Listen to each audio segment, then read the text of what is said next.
வணக்கம் நண்பர்கள். காவலாளி அஜித்குமாரோடைய கொலை வழக்கை சிபிஐ விசாரணைக்கு கையில் எடுத்திருக்காங்க. அதை பற்றி சுருக்கமாக பார்க்கலாம். வீடியோ பார்க்குற நீங்கள் சப்ஸ்கிரைப் பண்ணி சேனலுடைய வளர்ச்சிக்கு உதவுங்க. கூடவே பெல் பட்டன் ஆன் பண்ணி வைங்க. அப்போ தான் சேனலில் போடுற வீடியோ அப்பப்போ உங்களுக்கு உடனுக்குடன் நோட்டிஃபிகேஷனில் கிடைக்கும்.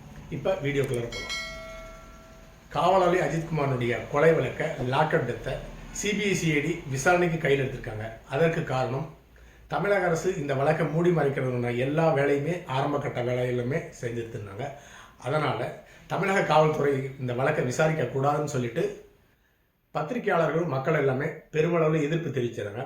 அந்த எதிர்ப்பின் காரணமாக தமிழக அரசு இந்த வழக்கை சிபிசிஐடி விசாரிக்குன்னு சொல்லிட்டு கையில் எடுத்து சிபிசிஐடி விசாரணைக்கு உத்தரவிட்டிருந்தாங்க. தமிழக அரசு விசாரித்தாலும் ஒன்று தான், சிபிசிஐடி போலீஸ் விசாரித்தாலும் ஒன்று தான். ஏன்னா ரெண்டு பேருமே தமிழக அரசனுடைய கட்டுப்பாட்டில் இருக்கிறதுனால இந்த விசாரணையில் எந்த விதமான நன்மையும் ஏற்பட போவதில்லைன்னு தெரிந்து கொண்ட மதுரை உயர்நீதிமன்றம் தானாக இந்த வழக்கு விசாரணைக்கு எடுத்து தன்னுடைய மேற்பார்வையில் இந்த வழக்கு விசாரணை நடக்கும், இந்த வழக்கினுடைய விசாரணையை சிபிஐ விசாரணைன்னு சொல்லிட்டு உத்தரவிட்டிருந்தாங்க. அது மட்டும் இல்லாமல் ஆகஸ்ட் 25ஆம் தேதிக்குள்ளார முதல் குற்றப்பத்திரிகை தாக்கல் செய்யப்படும் சொல்லிட்டு கண்டிஷனும் வச்சிருந்தாங்க. அதன் அடிப்படையில் இந்த வழக்கை சிபிஐ அதிகாரியாக இருக்கின்ற மோஹித் குமார் அப்படிங்கிற சிபிஐ அதிகாரி இந்த வழக்கை விசாரித்துக் கொண்டிருக்கிறார். முதல் கட்டமாக இந்த வழக்கில் டெம்போ டிராவலர் வேனில் தான் இந்த அஜித்குமார் என்ற காவலாளியை அடித்து உதைத்து ஒரு இடத்துல இருந்து இன்னொரு இடத்துக்கு கூட்டிட்டு போய் ஏராளமான இடத்துல கூட்டிட்டு போய் விசாரணை நடத்திருக்காங்க. அந்த அடிப்படையில் இந்த டெம்போ டிராவலர் சிபிஐ அதிகாரிகள் சோதனையிட்ட பொழுது அந்த வேனில் 2 போலியான நம்பர் பிளேட் இருக்கு. அதாவது சாதாரண குற்றவாளிகள் ஒரு இடத்துல இருந்து இன்னொரு இடத்துக்கு குற்றம் செய்ய போறப்ப போலியான நம்பர் பிளேட்டை வச்சு காவல்துறை ஏமாத்துவதற்காக அப்படி நம்பர் பிளேட் வச்சிருப்பாங்க. ஆனால் தமிழக அரசினுடைய கட்டுப்பாட்டில் இயங்குகின்ற காவல்துறை அதிகாரிகளே போலியான நம்பர் பிளேட் 2 வச்சிருக்காங்க அந்த டெம்போ டிராவலர் வாகனத்துக்கு. இது ஏன் அப்படின்னு நமக்கே ஒரு புதிராக இருக்கிறது. இதுதான் சிபிசிஐடி அதிகாரிகள் ஆரம்ப கட்டத்தில் கண்டுபிடிச்சிருக்காங்க. அது மட்டும் இல்லாமல் அந்த டெம்போ டிராவலர் வேனில் சரக்கு பாட்டில்லாம் இருந்திருக்கு. தண்ணி அடிச்சுட்டு ஒரு போதையில் தான் அடித்து கொலை பண்ணியிருக்காங்களா, இல்லை எதற்காக இந்த சரக்கு பாட்டில் கொண்டு போயிடறாங்க அப்படிங்கிறது ஒரு புரியாத புதிராக இருக்குது. அது மட்டும் இல்லாமல் அந்த அஜித்குமாரனுடைய செருப்பு மற்றும் காவல்துறை அதிகாரிகள் பயன்படுத்துகின்ற தடி எல்லாமே இந்த காவல்துறை வாகனத்தில் டெம்போ டிராவலர் வேனில் இவங்க பிடிச்சி வச்சிருக்காங்க. அடுத்ததாக மண்டபத்தில் வச்சு அந்த அஜித்குமாரனுடைய மரணத்திற்கு பிறகு திராவிட முன்னேற்ற கழகத்தை சேர்ந்த சேங்கை மாறன் அப்படிங்கிற அந்த பகுதியை சேர்ந்த திராவிட முன்னேற்ற கழகத்தை சேர்ந்த முன்னணி கட்சிக்காரர் அந்த அஜித்குமாரனுடைய குடும்பத்தை கூட்டிட்டு போய் மண்டபத்தில் வச்சு பேச்சுவார்த்தை நடத்துறாரு. உங்களுடைய மகன் செத்தது தான், அவர் திரும்பி வரப்போறதில்லை, அதனால உங்களுடைய குடும்பத்திற்கு என்னென்ன வேணுமோ அத்தனை செய்கிறோம் அப்படின்னு சொல்லிட்டு சேங்கை மாறன் அவர்கள் மண்டபத்தில் வச்சு பேரம் பேசியிருக்கிறாரு. அது எல்லாமே வீடியோவாக வந்திருந்தது. அது மட்டும் இல்லாமல் அப்படி பேரம் பேசும் பொழுது அந்த ஊர் மக்கள் எல்லாமே ஒன்று திரண்டு அந்த மண்டபத்தை சுற்றி அடிக்க பாய்ந்தாங்க. அப்போ காவல்துறை அதிகாரி ஒருத்தர் அந்த மண்டபத்தினுடைய ஜன்னலை சாத்துறது நன்றாக தெரியிருக்கும். அதையும் சிபிசிஐடி அதிகாரிகள் விசாரித்து முடித்து விட்டார்கள். அடுத்ததாக நிக்கிதா தான் தன்னுடைய நகையை காணும்னு சொல்லிட்டு புகார் கொடுத்துருந்தாங்க. நிக்கிதாவை இன்னும் விசாரிக்கல, அவங்க எங்கே இருக்காங்கன்னு தெரியல. ஊராக ஏமாற்றி சுற்றிட்டு இருப்பாங்க. ஆனால் நிக்கிதாவை விசாரணை மட்டும்தான் பண்ண முடியுமே தவிர யாராலையும் நிக்கிதாவுக்கு தண்டனை கொடுக்க முடியாது. ஏன்னு கேட்டிங்கன்னா அவங்க புகார் தான் கொடுத்துருக்காங்க. ஆனால் இந்த அஜித்குமாரை தண்டிக்கிற அளவுக்கு அவர் நேரடியாக எந்த அதிகாரமும் கிடையாது, எந்த பொறுப்புக்கும் அவர் கிடையாது. ஆனால் ஒரு விசாரணைக்காக சிபிஐயால் விசாரிக்கப்படுவார், அது மட்டுமே. அடுத்ததாக டிஎஸ்பி இந்த 6 காவலர்களும் சேர்ந்து தான் அடிச்சே கொலை பண்ணியிருக்கிறாங்க. அதற்கு உண்டான உத்தரவை அந்த காவல்துறை அதிகாரிகளுக்கு உயர் அதிகாரியாக இருக்கிற டிஎஸ்பி அவர்கள் தான் உத்தரவிட்டிருப்பார்.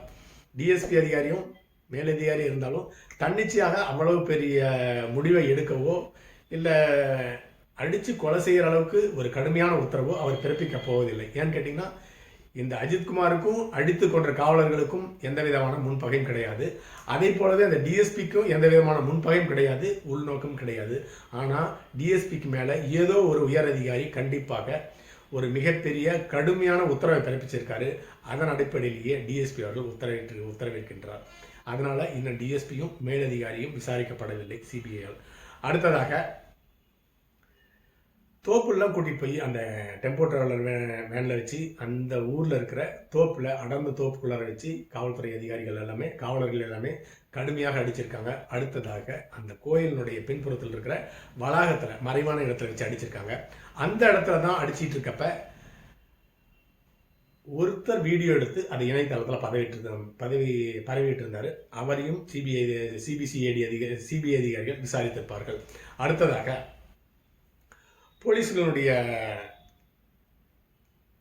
இந்த தாக்குதலை எல்லாமே செயல்முறை விளக்கமாக எப்படி கூட்டிகிட்டு போனாங்க, எப்படி கையை கட்டினாங்க, எப்படி உட்கார வச்சு அடித்தாங்க, எப்படிப்பட்ட தடியில் அடிச்சிருக்காங்க, இதை எல்லாமே ஒரு ப்ராக்டிக்கலாக சிபிசிஐடி அதிகாரிகள் விசாரிக்க தொடங்கியிருக்காங்க. இந்த இடத்துல தமிழக காவல்துறை எப்படி சிபிஐக்கு உத்தரவிட்டாங்க. தமிழக காவல்துறை முதல் கட்டமாக இருக்கிற ஆதாரத்தை எல்லாமே அழிச்சு முடிச்சிட்டாங்க. அடுத்த கட்டமாக தமிழக அரசே சிபிசிஐடி விசாரிக்குன்னு சொன்னோன்னே இன்னும் கொஞ்சம் நெஞ்சம் இருந்த அதிக ஆதாரத்தையும் சிபிசிஐடி அழிச்சு முடிச்சிட்டாங்க. மூட்டைக்கணக்கில் இருக்கிற உடைச்ச சரக்கு பாட்டிலு, தண்ணி பாட்டிலு, செருப்பு, தடி இதெல்லாமே மூட்டை கட்டி சிபிசிஐடிகள் அதிகாரி எடுத்துகிட்டு போயிட்டாங்க. இருந்தாலும் காவல்துறை கண்டிப்பாக சிபிசிஐடி அதிகாரிகள் இருக்கிற 1-2 தடயத்தை எல்லாமே வச்சு மிக சிறப்பாக இந்த வழக்கை மேற்கொண்டு நடத்தி முடிப்பாங்க. காரணம் என்னன்னு கேட்டிங்கன்னா, மதுரை உயர்நீதிமன்றத்தினுடைய மேற்பார்வையில் இந்த விசாரணை நடந்து கொண்டிருக்கிறதுனால யாரும் ஏமாற்றவும் முடியாது, யாரும் தப்பிக்கவே முடியாதுன்னு எடுத்துக்கொள்ள வேண்டும்.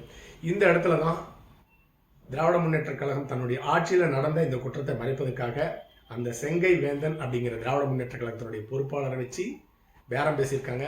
எவ்வளவு பணம் கொடுக்கப்பட்டதா பேரம் பேசியிருப்பாங்க, என்னென்ன வேலை தரன்னு சொல்லிட்டு ஏமாத்திருக்காங்க. இதையும் திராவிட முன்னேற்ற கழகத்தினுடைய தலைவரிடம் அந்த பொறுப்பாளரிடம் சிபிசிஐடி அதிகாரிகள் விசாரிக்கப் போகிறார்கள். அடுத்ததாக இந்த 5 காவல்துறை அதிகாரிகளும் இந்த வழக்கிலிருந்து அவங்க தான் குற்றவாளின்னு சொல்லிட்டு சிபிஐ அதிகாரிகள் விசாரிக்க போகிறாங்க. அவங்க தான் அடித்து கொலை பண்ணியிருக்கிறாங்க 5 காவல்துறை அதிகாரி 5 காவலர்களும். அவர்களுக்கு ஆயுள் தண்டனை கண்டிப்பாக கிடைக்கப் போவது உறுதி. அவர்களை எந்த விதத்திலையும் காப்பாற்ற முடியாது. இந்த இடத்துல அந்த 5 காவலர்களும் உண்மையை சொல்லணும். உண்மையாக அவர்களுக்கு உத்தரவிட்டது யார்? மேலதிகாரி டிஎஸ்பி கண்டிப்பாக சொல்லியிருந்தாலும் அவர் உத்தரவிட்டு அவருக்கு எந்த விதமான பலன் கிடைக்க போவதில்லை. அவருக்கு மேலே இருக்கிற மிகப்பெரிய அதிகாரி தான் இந்த உத்தரவிட்டிருக்காரு. அவருடைய பெயரை சிபிஐ இந்த 5 காவலர்களும் சிபிஐனுடைய விசாரணையில் வெளிப்படுத்தினால்தான் இவர்களுக்கு ஓரளவுக்கு நிவாரணம் கிடைக்கும். 5 காவலர்கள் ஆயுள் தண்டனை கண்டிப்பாக கிடைக்க போகுது, அவர்களுக்கு நிவாரணம் கிடைக்கும். அடுத்ததாக அவங்க தப்பிக்கிறதுக்கும் இதுதான் ஒரே வழி. உதாரணத்திற்கு ஹர்ஷத் மேத்தா அப்படிங்கிற ஒரு ஷேர் புரோக்கர் 2000 கோடி ரூபாய்க்கு மேலே ஷேர் மார்க்கெட்டில் ஊழல் பண்ணியிருந்தார். கடந்த ஒரு 25 ஆண்டுகளுக்கு முன்னாக பரபரப்பாக இது பேசப்பட்டது. அவர் மிக சாதுரியமாக செயல்பட்டு அந்த ஊழல்லேருந்து தப்பிக்கணுங்கிறதுக்காக ஒரே ஒரு சின்ன ஹிண்ட்டை தான் வெளியிட்டார். அந்த கேஸை இழுத்து முடிச்சு. என்னன்னு கேட்டிங்கன்னா, நான் இதில் ஊழலாக அப்பொழுதைய பிரதமர் நரசிம்மராவுக்கு 1 கோடி ரூபா லஞ்சம் கொடுத்தேன்னு சொல்லிட்டு ஒரு பொய்யான தகவலை அறிக்கையை வெளியிட்டாரு. அப்படி ஹர்ஷத் மேத்தா அந்த ஒரு குற்றத்தை இழிச்ச உடனே அந்த கேஸ் என்னாச்சுன்னே தெரியல, அப்படியே இழுத்து மூடி போயிடுச்சு. அதே போலவே இந்த 5 காவலர்களும் இந்த குற்றத்திலிருந்து தப்பிக்கணும்னா உண்மையாக எந்த மேலதிகாரி எவ்வளவு பெரிய மேலதிகாரி இந்த விசாரணைக்கு இப்படி கடுமையான விசாரணைக்கு உத்தரவிட்டார் அப்படிங்கிறத சிபிஐனுடைய தரப்பில் சிபிஐ முன்னிலையில் இந்த 5 காவலர்களும் சொன்னாதான் அவங்க ஓரளவுக்காக இந்த வழக்கிலிருந்து நிவாரணம் பெற முடியும். அடுத்த பதிவில் சந்திக்கலாம். நன்றி.